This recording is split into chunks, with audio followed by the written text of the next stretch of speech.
మంత్రి కొండా సురేఖ ఓఎస్డీ పై వేటు, సుమంత్ను తొలగిస్తూ పీసీబీ ఉత్తర్వులు, మంత్రుల వివాదానికి అతనే కారణం అనేటువంటి ఆరోపణలు అంటూ చూస్తాను. ఒక ఓఎస్డీ స్థాయిలో ఉన్నటువంటి ఒక సామాన్యమైనటువంటి వ్యక్తి ఈరోజు మంత్రుల మధ్య వివాదాలకు కారణమవుతుందంటే ఎక్కడ ఉన్నారు వీరు అనేది నాకు అర్థమవుతుంది. ఒక సామాన్యమైన వ్యక్తి కదా. ఓఎస్డీ అంటే ఈయన ఆఫీసర్ కూడా కాదు, ఒక అవుట్ సోర్స్ ఎంప్లాయీ ద్వారా ఆయన ఒక జీవో ద్వారా ఆయన ఓఎస్డీగా ఎంపికాడు. సో ఆయన వాస్తవంగా వాళ్ళ కుటుంబానికి దగ్గర వ్యక్తి. సో ఒకసారి ఆయన ఏం చేసిండు ఏంటిది, ఒకసారి ఎందుకు టర్మినేట్ చేసిండు ఒకసారి లెటర్ కూడా చూసే ప్రయత్నం చేద్దాం. ఇక్కడ చూడండి, తెలంగాణ పొల్యూషన్ కంట్రోల్ బోర్డు చూడండి ఇక్కడ క్లియర్ గా Sri N. Sumant was appointed as officer on special duty for a period of 1 year on contract basis from 17/12/2023 to 24 in Telangana Pollution Control Board and deputed to the Peshi of Honorable Minister for Forest, Environmental and Endowments, Government of Telangana. Wide reference second cited further. His contract period was extended for another period 1 year, 17/12/2024 to 16/12/2025. Wide reference fourth cited. The services of N. Sumant, officer on special duty, is hereby terminated on administrative grounds with immediate effect అని రావడం జరిగింది. ఇది ఒక news. రాష్ట్ర దేవాదాయ శాఖ మంత్రి Konda Surekha officer on special duty Sumanth పై ప్రభుత్వం వేటు వేసింది. ఆయన విధుల నుంచి తొలగిస్తూ pollution control board member secretary Ravi మంగళవారం ఆదేశాలు జారీ చేశారు. పరిపాలన కారణాలతో తొలగిస్తున్నట్లుగా ఆదేశాలు పేర్కొన్నారు. కొండా సురేఖ కొంతకాలంగా వివాదాస్పద అంశాలతో వార్తల్లో నిలిచారు. ఉమ్మడి వరంగల్ జిల్లా ఇన్ఛార్జ్ మంత్రి పొంగులేటి శ్రీనివాసరెడ్డిపై ఆరోపణలు విమర్శలు చేశారు. వీటన్నిటికీ తెర వెనుక ఉండి నడిపిస్తున్న వారిలో ఓఎస్డీగా ఉన్నటువంటి సుమంత్ ప్రధాన కారణమనే ఆరోపణలు ఉన్నాయి. అంటే ఈ సుమంత్ వల్ల పొంగులేటి శ్రీనివాసరెడ్డి, సీతక్క, ఉత్తమ్ కుమార్ రెడ్డి ఇందరూ ఇబ్బంది పడుతున్నారంటే ఆయన ఎంత బలవంతుడో అర్థం చేసుకోవాలి. అంటే ఆయన ఏ విధంగా అంటే అంత లెవెల్లో ఉండదు. ఇక్కడ ఆయన యొక్క క్రెడిబిలిటీ ఏంటి అనేది విషయం మాట్లాడితే చాలా అంశాలు తెరమికి వస్తున్నాయి. ఇక్కడ ఈనాడులో కూడా కొన్ని ఆరోపణలు రావడం జరిగింది. సో దాని గురించి మనం డీటెయిల్గా మాట్లాడాలి. ఎందుకంటే కొండా సురేఖ శాఖలోని ఇవన్నీ ఎందుకు జరుగుతూ ఉన్నాయి.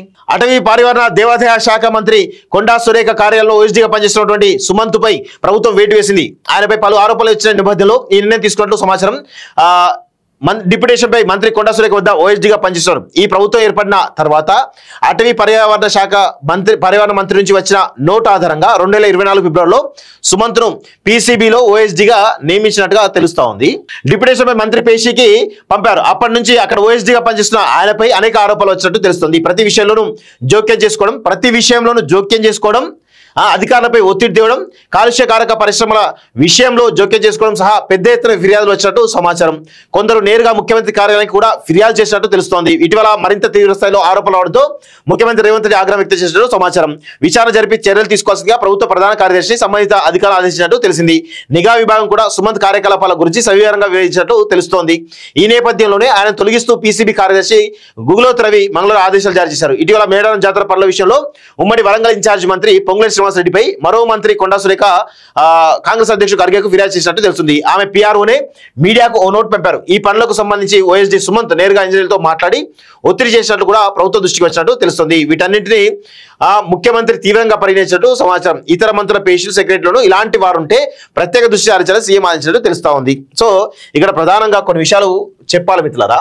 ఇక్కడ పొంగులేటి శ్రీనివాసరెడ్డికి సంబంధించినటువంటి కాంట్రాక్ట్ విషయంలో ఏవైతే ఉన్నాయో ఆయన ఏలుపెట్టిండు. దేవాదాయ శాఖలో 70 కోట్ల వర్క్లకు సంబంధించినటువంటి టెండర్లకు సంబంధించి కొండా సురేఖకు తెలియకుండా ఈరోజు టెండర్లు కాల్ఫర్ చేయడము, అదేవిధంగా ఆ టెండర్లు ఎవరికి ఇవ్వాలని చెప్పేసి ఆయన గైడ్ చేయడము, పొంగులేటి గైడ్ చేయడం అన్ని కూడా మనం అందరం కూడా చూసినాం. సో వీటన్నింటినీ కూడా బయట పెట్టింది ఎవరు? సుమంత్. ఈ అన్ని కూడా బయట పెట్టి ఈ కంప్లైంట్ కంప్లీట్గా ఏఐసిసి పంపించడం జరిగింది. సో ఇదంతా ప్రధానంగా ఈ పొంగులేటి మీద కంప్లైంట్ ఇవ్వడానికి సుమంత్ ప్రధాన కారణం. ఎందుకు ప్రధాన కారణం?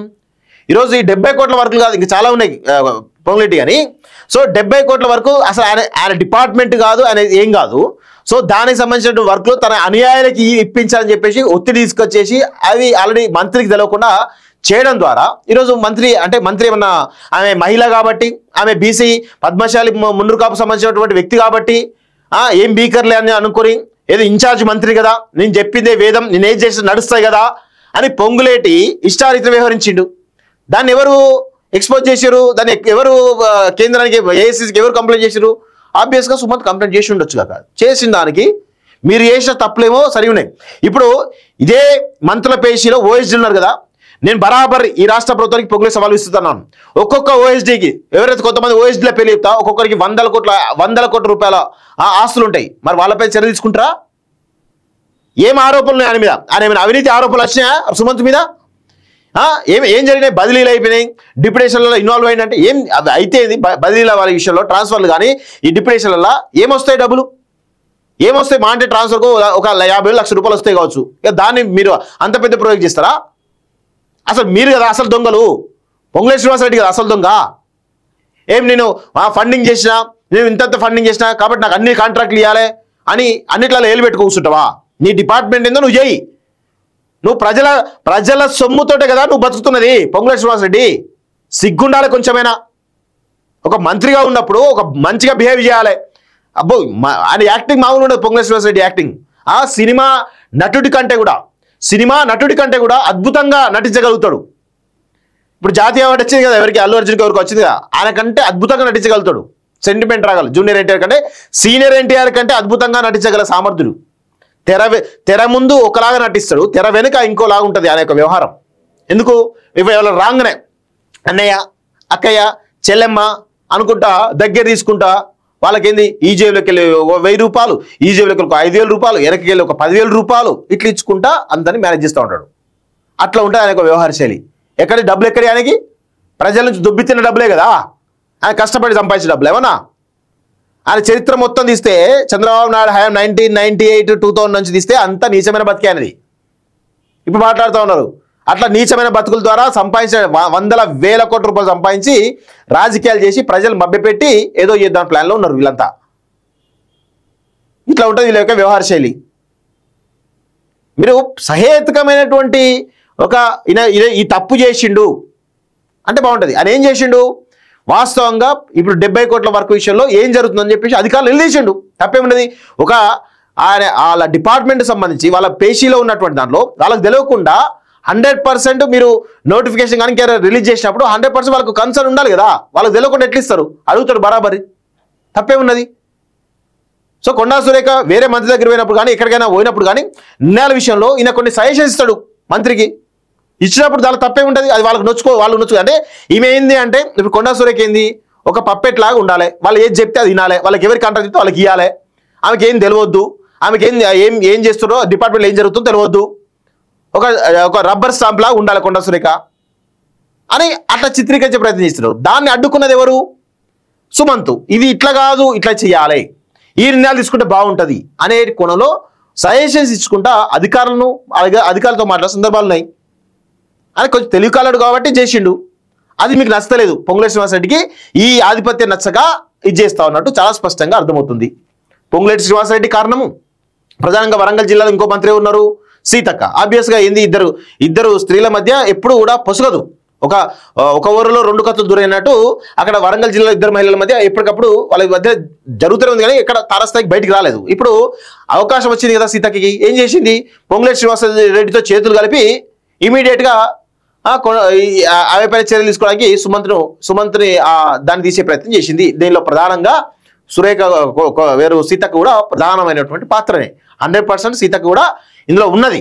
సో వీళ్ళంతా కలిసి సీఎంఏ ప్రైవేట్ ఎవరు? సీతక్క ఎవరికి? సీఎంకి దగ్గరే కదా. దగ్గర ఉన్నప్పుడు ఆటోమేటిక్గా ఆమెనే పోయి ఆమె ద్వారానే పొంగులేటి శ్రీనివాసరెడ్డి సీతక్క ద్వారా ఆమె సీఎంఏ ప్రైవేట్ పెట్టించేసి సుమంత్ను తీపించినట్టుగా చాలా స్పష్టంగా తెలుస్తూ ఉంది. ఇలా ఏమి లేదు. అంత కుల్లాబాత్ ఇదే జరిగింది తప్ప ఏది లేదు ఇక్కడ. పొంగులేటి శ్రీనివాసరెడ్డి సొక్కం పూస సత్యపూస. ఆయన పిఏలు, ఆయన పిఆర్ఓలు, ఆయన ఓఎస్డీలు అంతా సత్యపూసలా? ఎవరు దందాలు చేయలేదా? సిగ్గుండాలే కొంచెమైనా. అందుకే అసలు ఇట్లాంటి వాళ్ళ గురించి మాట్లాడాలంటే నాకు ఇబ్బంది అనిపిస్తుంది. సిగ్గుండాలే కొంచెమైనా. బడుగు బలహీన వర్గాలను ఇష్టం వచ్చినట్టు వాడుకుంటా ఉంటారు వీళ్ళంతా దొంగ నా కొడుకులంతా.